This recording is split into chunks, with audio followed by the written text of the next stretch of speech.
ఓం శుక్లాంబరధరం విష్ణుం శశివర్ణం చతుర్భుజం ప్రసన్నవదనం ధ్యాయేత్ సర్వవిఘ్నోపశాంతయేత్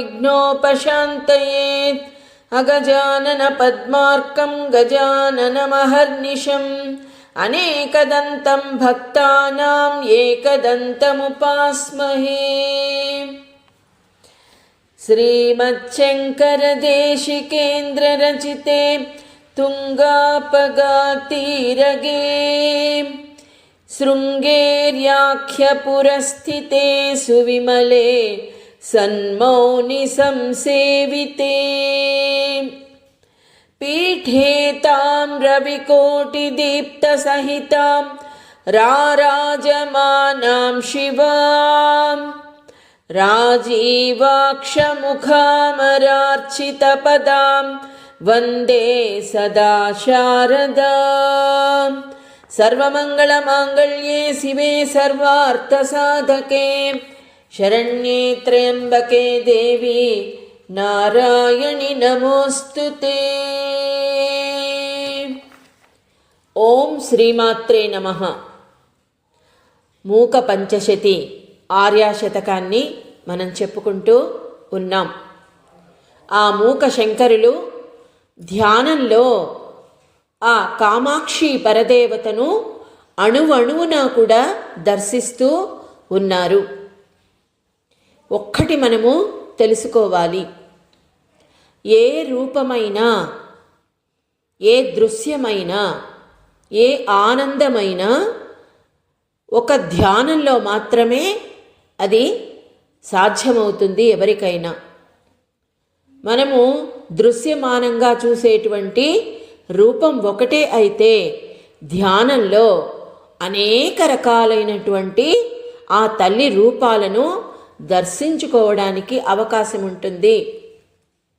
ఎప్పుడు మనము మన ఇంద్రియాలను అదుపులో పెట్టుకుని మన మనస్సును స్థిమితపరుచుకున్నప్పుడు ఆ తల్లిని ఎన్ని విధాలుగా దర్శించుకోవచ్చో అన్ని రకాలుగా కూడా దర్శించుకోవచ్చు. మూక శంకరులు చెబుతూ ఉన్నారు, ఆ ఆమ్రవృక్ష మూలల్లో నివాసం ఏర్పరచుకొని ఆ శివుని యొక్క నయన నేత్రామృతంగా ఉన్నటువంటి ఆ తల్లిని ఇంకా కూడా వర్ణిస్తూ ఉన్నారు. అధికాంచి పరమయోగిమిభి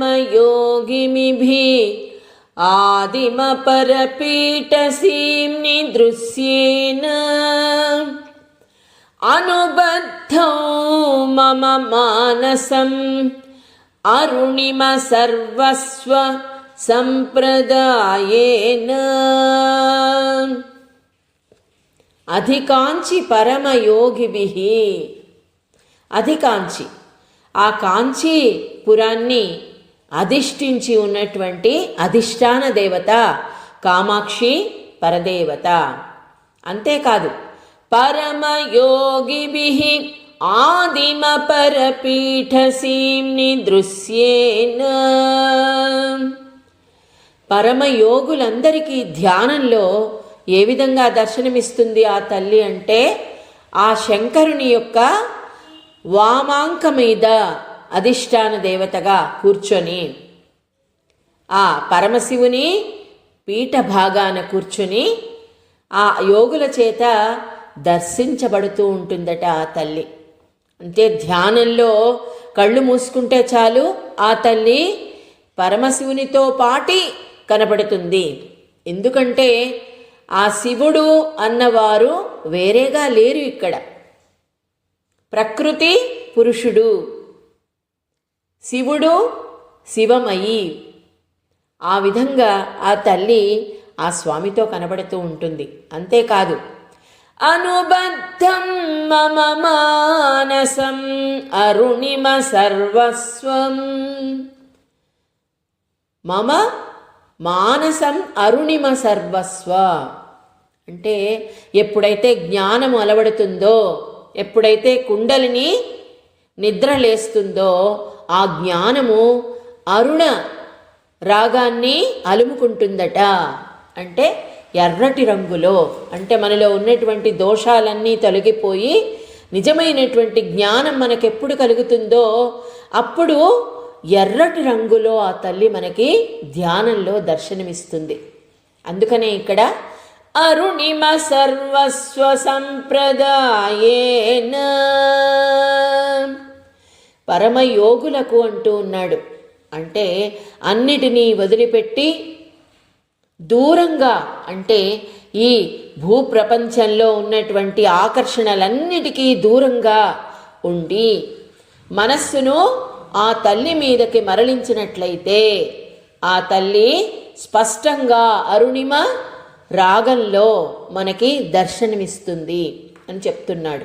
నిజమైనటువంటి జ్ఞానాన్ని మనము ధ్యానంలోనే పొందగలము అని ఒక అర్థం. ఇంకా ఏం చెప్తున్నారో చూడండి. అంకిత శంకర దేహం అంకురితో రోజ కంకణాశ్లేషైః అధికాంచి నిత్య తరుణీం అద్రాక్షం కాంచిదద్భుతాం బాలాం. అంకిత శంకర దేహాం, ఆ ఈశ్వరుడిలో ఆమె అర్ధనారీశ్వర తత్వంలో చూసినట్లయితే సగభాగం ఆ స్వామి ఆ తల్లికిచ్చాడు. శ్రీమన్నారాయణుడు వక్షస్థలంలో శ్రీ మహాలక్ష్మికి చోటిస్తే ఆ శంకరుడు తన శరీరాన్ని ఆ తల్లికి పంచి ఇచ్చాడు. అంకిత శంకర దేహం అంకురితో రోజ కంకణాశ్లేషైః. మూకశంకరులు ధ్యానంలో ఆమెను దర్శిస్తూ ఉన్నారు. ఏ విధంగా? చేతికి కంకణాలతో, అంకరితో రోజ కంకణాశ్లేషై, ఆయనను కౌగిలించుకున్నటువంటి ఆ తల్లి కనబడుతోందట. చేతికి కంకణాలు గలగలమని శబ్దం చేస్తూ ఉన్నాయట. అధికాంచి నిత్య తరుణీం అద్రాక్షం కాంచిదద్భుతాం బాలాం. ఆ కాంచీపురంలో కూడా ఆమె కంకణాలింగనముల చేత గుర్తులు ఏర్పడ్డాయట. అద్రాక్షం కాంచిదద్భుతాం. ఎక్కడెక్కడ ఆ తల్లి ఉంటుందో ఎవరికీ తెలియదు. కాంచీపురంలో చిన్న బాలగా కూడా తిరుగుతూ ఉంటుందట. అందుకనే ఏ బాలను చూసినా ఆ తల్లి స్వరూపంగానే భావించాలి అని చెప్తూ ఉంటారు. అంతేకాకుండా నిత్యతరుణీ, ఎప్పుడు కూడా బాలగానే ఆమె కనబడుతూ ఉంటుందట ఆ కాంచీపురంలో. అందుకనే ఆ తల్లి బాలా త్రిపుర సుందరి. ఆ బాలా త్రిపుర సుందరి మంత్రాన్ని ఎవరైతే అనుష్ఠానం చేస్తారో ఆ తల్లి వారిని ఎల్లవేళలా చల్లగా కాపాడుతూ ఉంటుందట. ఇక్కడ నిత్య తరుణీం అద్రాక్షం కాంచిదద్భుతాం. ఎప్పుడు ఆ చల్లని చూపుతో కాంచీపురంలో బాలగా తిరుగుతున్నటువంటి ఆ తల్లిని నేను చూశాను అని చెప్తున్నాడు. చూడండి, ఆమె ఆ దృష్టితోనే ఆ మూకశంకరులకు చక్కటి దృష్టిని ప్రసాదించింది.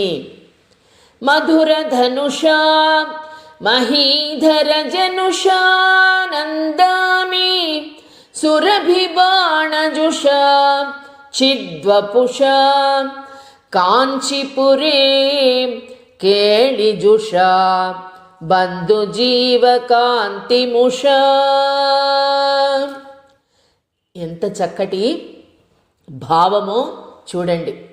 మధుర ధనుషా మహీధర జనుషా. ఏమేమి ధరించింది ఆ తల్లి అంటే చెరకు విల్లు ఒక చేతిలో, మధుర ధనుష తీయటి చెరకు రసాన్ని కలిగినటువంటి చెరకు విల్లును ధరించింది. అంతేకాకుండా మహీధర జనుషానందామి సురభిబాణజుషా చిద్వపుషా. పువ్వులు బాణాలుగా ఉంటాయట. ఆ దాని పేరు ఏమిటి అంటే ఆ వృక్షం పేరు బంధుజీవ పుష్పము కలిగినటువంటి ఒక వృక్షాన్ని. మహీధర జనుషా నందామి సురభిబాణజుషా చిద్వపుషా. వీటన్నిటి చేత ఆమె శరీరము చైతన్యాన్ని పొందిందట. అంటే ఆ చెరకు విల్లు చేత. దానికి ఉదాహరణ ఒక్కటే చెప్పుకోవాలి. ఎందుకు ఆ తల్లి చెరకు విల్లును ధరిస్తుంది? చెరకు పిప్పి చేసినప్పుడు మంచి రసము, తీయటి రసము వస్తుంది. అలాగే మనలో ఉన్నటువంటి మన కామ క్రోధ లోభ మోహ మద మాత్సర్యాలు అన్ని శత్రువులను ఎప్పుడు మనము ఎదుర్కొంటామో, దూరం చేసుకుంటామో, తీయనైనటువంటి నిజమైనటువంటి జ్ఞానం, అదే అమృతం, అదే చెరకు రసం మనకు ఉద్భవిస్తుంది ఆ కుండలిని శక్తి ద్వారా. అందుకనే ఆ తల్లి అమృతాన్ని కురిపిస్తుంది. అది మనము తెలుసుకోవాలి. అంతేకాకుండా పువ్వులు బాణాలుగా ఉన్నటువంటి బంధుజీవ పుష్పం యొక్క కాంతి. మహీధర జనుషానందామి. పువ్వులను బాణాలుగా ఎందుకు అంటే, సున్నితమైనటువంటి పువ్వులు వాటి శరీరాలను మనస వాచ కర్మణ ఆ భగవంతుడి పాదాలకు సమర్పించుకుంటాయి. అలాగే సమర్పణ అనేటువంటి భావాన్ని మనము ఆ పువ్వులను చూసి నేర్చుకోవాలి. అది అంతరార్థం ఇక్కడ. ఆ బంధుజీవ పుష్పం యొక్క కాంతిని పొంది ఆ తల్లి చైతన్య శరీరంతో ఉంది అని ఏం చేస్తుంది ఆ తల్లి? కాంచీపురి కేళి జుషా. ఆడుకుంటూ ఉంది ఆ తల్లి ఆ కాంచీపురంలో. చిన్న పిల్లగా ఆడుకుంటూ ఉంది అంటున్నాడు. చూడండి, చిన్నపిల్లలు భగవంతుడితో సమానం అంటారు కదా. చాలా నిష్కల్మషమైనటువంటి ఆ మనసుతో ఆ తల్లి ఆడుకుంటూ ఉంది. అంతేకాకుండా ఆమె ఎవరు? పర్వతరాజపుత్రి. ఇక్కడ కామాక్షి పరదేవత. ఆ తల్లిని చూసి నేను ఎంత ఆనందం పొందుతూ ఉన్నానో అంటూ ఉన్నాడు ఇక్కడ. మధురస్మితేన రమతే మాంసళ కుచభార మందగమనేన మధ్యే కాంచి మనోమే మనసిజ సామ్రాజ్య గర్వబీజేన. మధురస్మితేన, ఎప్పుడు చక్కటి చిరునవ్వు ఆమె పెదవుల మీద ఉంటుందట. నవ్వుతూనే ఉంటుంది ఎప్పుడు కూడా.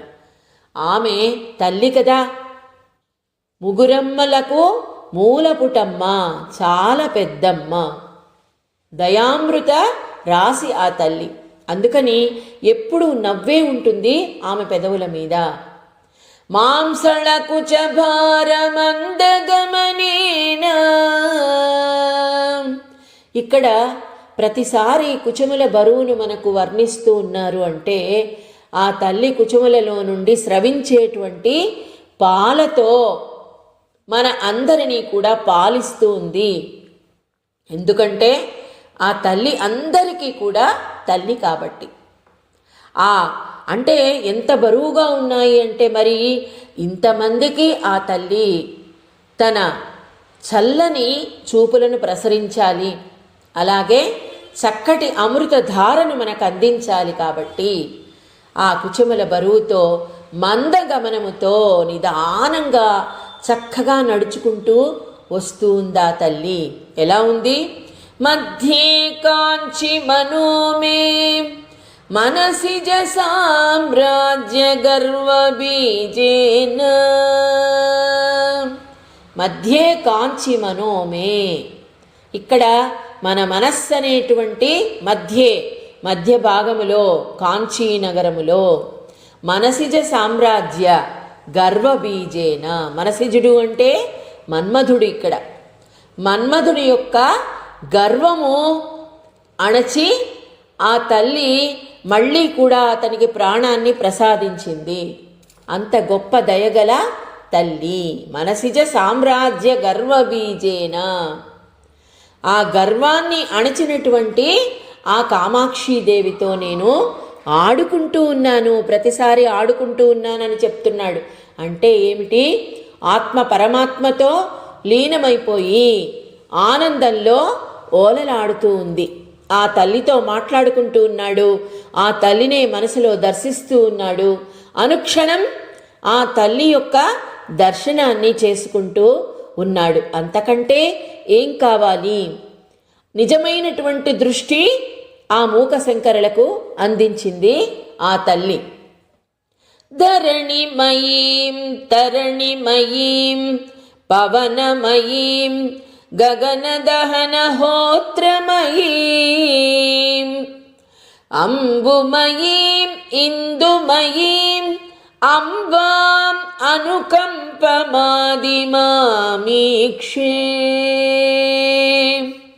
ఎంత చక్కగా చెప్పారో చూడండి. ఇక్కడ ధరణిమయీం తరణిమయీం అన్నీ కూడా, పంచభూతాలన్నీ కూడా ఆ తల్లి రూపంగానే ఉన్నాయి అని ఈ శ్లోకంలో మనము తెలుసుకుంటాం. ధరణిమయీం తరణిమయీం, భూమి రూపంలో ఉన్నటువంటి ఆ తల్లి అంటే ఓర్పుకు మారు పేరుగా ధరణిమయీం, భూమినే ధరించినటువంటి ఆ తల్లి. తరణిమయీం, సూర్యుడు మనకందరికీ కూడా చక్కటి కాంతిని ఇస్తూ ప్రాణవాయువును ప్రసాదించేటువంటి ఆ సూర్యుని యొక్క రూపాన్ని కూడా ఆ తల్లి పొంది ఉన్నది. నిజమైనటువంటి ప్రాణము అంటే చైతన్యాన్ని ప్రసాదించేటువంటి ఆ తల్లి అని చెప్తున్నాడు. పవనమయీం, పవనం అంటే కేవలం ఊపిరి పీల్చుకోవడం మాత్రమే కాదు, కుండలిని శక్తిని మనకు ప్రసాదించి మనకు నిజమైనటువంటి జ్ఞానాన్ని ఇలా పింగళ సుషుమ్న నాడుల ద్వారా చక్కటి జ్ఞానాన్ని అందించేటువంటిది ఆ తల్లి. గగనదహన హోత్రమయీం, ఆకాశం చిదంబరం చూసినట్లయితే నిజమైనటువంటి రహస్యం, చిదంబర రహస్యం ఏమిటో అక్కడికి వెళితే అర్థమవుతుంది. అక్కడ కూర్చున్నప్పుడు ఆత్మ పరమాత్మతో క్షణంలో లీనమైపోతుంది. అంత శక్తి ఉన్నటువంటి స్థలం ఆ చిదంబరం. ఆకాశతత్వం, ఆకాశ లింగం అక్కడ మనకు గోచరమవుతుంది. ఆ లింగములో సగభాగం ఆ తల్లి కాబట్టి గగన దహన హోత్రమయీం, అగ్ని రూపం. అగ్ని మనలో వేడిని నింపేటువంటిది అగ్ని. అంతేకాకుండా ఇక్కడ ఆ తల్లి అగ్ని రూపంగా కూడా ఉంటుంది. అంటే ఏంటి? మనలో ఉన్నటువంటి అంతర్లీనంగా ఎప్పుడూ మనకు తెలియకుండా నిద్రపోతూ ఉన్నటువంటి ఆ కుండలిని శక్తిని నిద్రలేపి నిజమైనటువంటి జ్ఞానాన్ని, మనకు ఉష్ణాన్ని అందిస్తుంది ఆ తల్లి. అంబుమయీం ఇందుమయీం, అంబుమయీం అంటే జలము. అంబు అంటే జలము. అంటే మనం నిజంగా బ్రతకాలి అంటే ఒక్క క్షణం కూడా జలము లేకుండా బ్రతకలేము. అదేవిధంగా ఇక్కడ జలరూపంలో ఆ తల్లిని నిత్యము ఎవరైతే సేవించుకుంటూ ఉంటారో, ఉపాసన చేసుకుంటారో, ఆ తల్లి జలము చల్లటి నీటిలాగా మనకు ఆనందాన్ని ఇస్తుంది, తృప్తిని ఇస్తుంది. అదేవిధంగా మనకు జీవితాన్ని కూడా ఇస్తుంది. ఇందుమయీం ఇందుమయీం, చంద్ర రూపంలో కూడా ఆ తల్లి ఉంటుంది. అర్ధచంద్ర రేఖను ధరించి ఉంటుంది కదా ఆ తల్లి. లలితా పరమేశ్వరి, కామాక్షి పరదేవత. ఇందుమయీ, చల్లని చంద్రుణ్ణి ధరించి ఉంటుంది. ఆ చంద్రకిరణాలు మన మీద ప్రసరించినప్పుడు మనలో ఉన్నటువంటి చెడు ఆలోచనలు, చెడు పనులు, చెడు కార్యాలు కూడా అన్నీ ఆగిపోతాయి, పాపాలు కూడా అంతరించిపోతాయి. అట్లాంటి ఆ తల్లి అంబాం అనుకంపమాదిమామీక్షే, కంపానదీ తీరములో ఉన్నటువంటి ఓ తల్లి, ఓ కామాక్షి పరదేవత, ఇన్ని రూపాలుగా ఉన్నావమ్మా. మాం ఈక్షే, తల్లి నీ చల్లని రూపాన్ని మేము అన్నిటిలో కూడా దర్శించుకోగలుగుతున్నాం.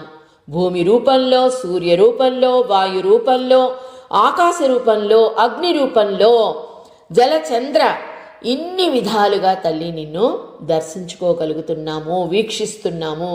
నీవు కూడా నీ చల్లని చూపులను మా మీద ప్రసరించవమ్మా అని చెబుతూ ఉన్నారు మూకశంకరులు. చూడండి, ఆ తల్లి దయ ఉంటే అన్నీ ఉన్నట్లే. ఆమె దృష్టిని మనము పొందాలి అంతే. ఆ చల్లని దృష్టి మన మీద ప్రసరించాలంటే నిత్యము కూడా మరువకుండా ఆ తల్లిని మన మనసులో నిలుపుకోవాలి. కుండలిని శక్తిని మనము నిద్రలేపాలి. ప్రతి ఒక్కరిలో కూడా ఆ కుండలిని శక్తి అన్నది ఉంది, కానీ దానిని మనము గుర్తించలేకుండా ఉన్నాం.